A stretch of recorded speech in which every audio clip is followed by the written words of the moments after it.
Praise to the lord.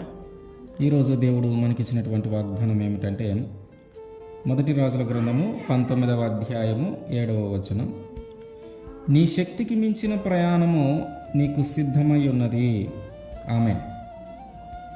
మన పరిస్థితులు దిగజారినప్పుడు, నష్టాలతో కష్టాలతో జీవితాన్ని కొనసాగిస్తూ ఉన్నప్పుడు, మరణ భయంతో మనమే పరుగెడుతూ ఉన్నటువంటి ఆ పరిస్థితుల్లో ఇక ఎందుకు ఇట్లాంటి జీవితం అని ధైర్యము కోల్పోయినటువంటి ఆ స్థితిలో దేవుడు మనతో మాట్లాడుతున్నటువంటి మాట ఏమిటంటే, నీ శక్తికి మించిన ప్రయాణం నేను నీకు సిద్ధం చేసి ఉంచాను. నువ్వు దీనికే భయపడితే ఎలా, దీనికే కృంగిపోతే ఎలా, దీనికి ఇంక నేను ఎందుకు బ్రతకటం అనుకుంటే ఎలా? నీ శక్తికి మించిన ప్రయాణం నేను సిద్ధం చేసి ఉంచాను. నువ్వు చేయవలసిన అనేకమైన పనులు ఇంకా మిగిలి ఉన్నాయి. నీ ద్వారా నేను జరిగించవలసిన కార్యములు అనేకము సిద్ధముగా ఉన్నాయి.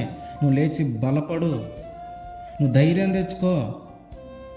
నీ ద్వారా జరగవలసిన కార్యములు మిగిలి ఉన్నాయి. కృంగిపోవద్దు, నిరాశ చెందొద్దు, ఇంకెందుకు ఈ జీవితం అనుకోవద్దు. నువ్వు బలపడు. నువ్వు బలపడితే నీ ద్వారా జరిగించవలసిన కార్యములు చాలా ఉన్నాయి అని దేవుడు మనతో మాట్లాడుతున్నారు.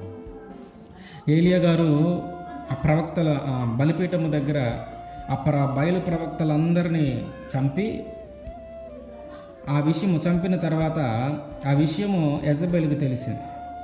యెజబెలు ఒకరి ద్వారా సమాచారం పంపించింది ఏలియా గారికి, వాళ్ళందరినీ చంపేసావు కదా, నేను కూడా నిన్ను చంపేస్తాను అని. అక్కడ నుంచి ప్రాణ భయంతో ఆయన పారిపోయి, అక్కడ నుంచి ప్రాణ భయంతో ఆయన వేరొక ప్రాంతానికి వెళ్ళి అక్కడ ఉన్నాడు. అక్కడికి వెళ్ళినప్పుడు దేవునికి ప్రార్థన చేస్తూ ఉన్నాడయ్యా, అందరూ యెజబెలు ఇశ్రాయేలు పక్షాన ఉండే, యెహోవా పక్షాన ఉండే ప్రవక్తలందరినీ చంపించింది. ఇక నేను ఒక్కనే మిగిలి ఉన్నాను, నన్ను కూడా చంపాలని చూస్తూ ఉంది. ఇకెందుకు ఈ ప్రాణము, నువ్వే తీసుకోయా, నువ్వే నన్ను చంపేసేయి, ఇంకెందుకు బ్రతకటం అని దేవునికి ప్రార్థన చేస్తూ ఉంటే దేవుడు అంటున్నాడు, ఇదిగో భోజనం నీ ముందు సిద్ధపరిచి ఉంది, నువ్వు తిను అంటే లేచి తిన్నాడు. మళ్ళీ రెండోసారి దూత వచ్చింది, మళ్ళీ భోజనం సిద్ధంగా ఉంది, తినమంటుంది. ఏంటి, నేనేదో చనిపోదాం అనుకుంటుంటే, ఈ మరణ భయంతో నేనే పరిగెడతా ఉంటుంటే, నా చుట్టూ ఉన్న పరిస్థితులు నన్ను కమ్మేస్తూ ఉంటుంటే, నాకే ఏం చేయాలో ఎలా బయటపడాలో తెలియని పరిస్థితుల్లో ఉంటే నువ్వు ఇంకా తిని బలం తెచ్చుకుంటున్నావు ఏంటయ్యా అంటే, నీ శక్తికి మించిన ప్రయాణం నేను నీకు సిద్ధము చేసి ఉంచాను. నీ శక్తికి మించిన ప్రయాణం నేను సిద్ధం చేసి ఉంచాను కనుక యెజబెలు గురించి కానీ నీ చుట్టూ ఉన్న పరిస్థితుల గురించి కానీ నువ్వు ఆలోచించవద్దు, వాటిని చూసి నువ్వు కృంగిపోవద్దు. దేవుడు అట్లాంటి స్థితిలో ఉన్న మనతో కూడా మాట్లాడుతున్నాడు. మరణ భయంతో పరిగెడుతున్నామో, కష్టాల నష్టాలతో పరిగెడుతూ ఉన్నామో, ఇంకెందుకు ఈ జీవితం అనుకున్న స్థితిలో ఉన్నామో కానీ దేవుడు అంటున్నాడు, వాటిని చూసి నువ్వు కృంగిపోతే ఎట్లా, వాటిని చూసి బలహీనపరచబడితే ఎట్లా, వాటిని చూసి నువ్వు ధైర్యాన్ని కోల్పోతే ఎట్లా? నువ్వు ధైర్యం తెచ్చుకో, నువ్వు బలపడు.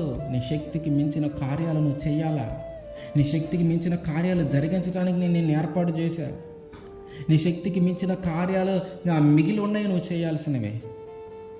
దానికే నువ్వు భయపడితే ఎట్లా? ముందున్న పరిస్థితులన్నీ నువ్వు చూడాలి కదా, అవన్నీ చేయాలి కదా. ఏలియా గారు ఆ భోజనం తిని 40 రాత్రులు 40 పగళ్ళు నడిచి ఎలీషా గారిని అభిషేకం చేశాడు. ఎలీషా గారికి అభిషేకం చేశాడు. ఆయన ఆ కృంగిపోయినటువంటి ఆ సమయంలో, ఈ మరణాన్ని కోరుకున్నటువంటి ఆ సమయంలో దేవుడు తిరిగి ఆయన్ని బలపరిచి, ధైర్యం కోల్పోయిన ఆ స్థితిలో మళ్ళీ ధైర్యాన్ని ఇచ్చి 40 రాత్రులు 40 పగలు నడిపించి ఎలీషా గారి దగ్గరికి పంపించి ఆయన్ని అభిషేకం చేసేలాగా చేశాడు. అంటే మనం అనుకుంటున్నాం మన జీవితం ఎంతటితో ముగిసిపోతుంది, మన జీవితం ఎంతటితో ఆగిపోతుంది, ఇక ముందు ఏం జరుగుతుందో మనకు తెలియని పరిస్థితి అని మనం అనుకుంటున్నాం. కానీ కాదు, నువ్వు చేయవలసిన పనులు ఇంకా మిగిలి ఉన్నాయి. నీ శక్తికి మించిన పనులు చేయాల్సినవి ఉన్నాయి. నీ తెలివికి మించిన పనులు చేయాల్సినవి ఉన్నాయి. నీ జ్ఞానానికి మించిన పనులు చేయాల్సినవి ఉన్నాయి. కనుక నువ్వు తిరిగి బలపడు, నువ్వు తిరిగి ధైర్యం తెచ్చుకో. నువ్వు తిరిగి బలపడితే నీ శక్తికి మించిన కార్యాలను నువ్వు చేయాలి. అందుకోసం దేవుడు మనల్ని ఏర్పాటు చేసుకున్నాడు. కనుక మనము కానీ ధైర్యం కోల్పోయిన స్థితిలో ఉంటే, బలహీనపరచబడిన స్థితిలో ఉంటే, ఇక జీవితం ఎంతటితో అయిపోతుందనే స్థితిలో కానీ ఉంటే, మన దేవుని బట్టి మళ్ళీ మనం ధైర్యం తెచ్చుకుందాం. మన దేవుని బట్టి తిరిగి మనము బలము తెచ్చుకుందాం. మన దేవుని బట్టి తిరిగి మనము ఆ బలహీనతలన్నిటి నుంచి బయటకు వచ్చి ధైర్యంగా బ్రతుకుదాం. ఎందుకంటే మనకు శక్తికి మించిన పనులు ఆయన సిద్ధం చేసి ఉంచాడు. మన తెలివికి మించిన పనులు ఆయన సిద్ధం చేసి ఉంచాడు. మనం కూడా చేయవలసిన కార్యములు ఇంకా మిగిలే ఉన్నాయి. అవన్నీ ఆయన మన ద్వారా చేయించడానికి ఇష్టపడుతూ ఉన్నాడు కనుక తిరిగి బలపడదాం. ఆమేన్.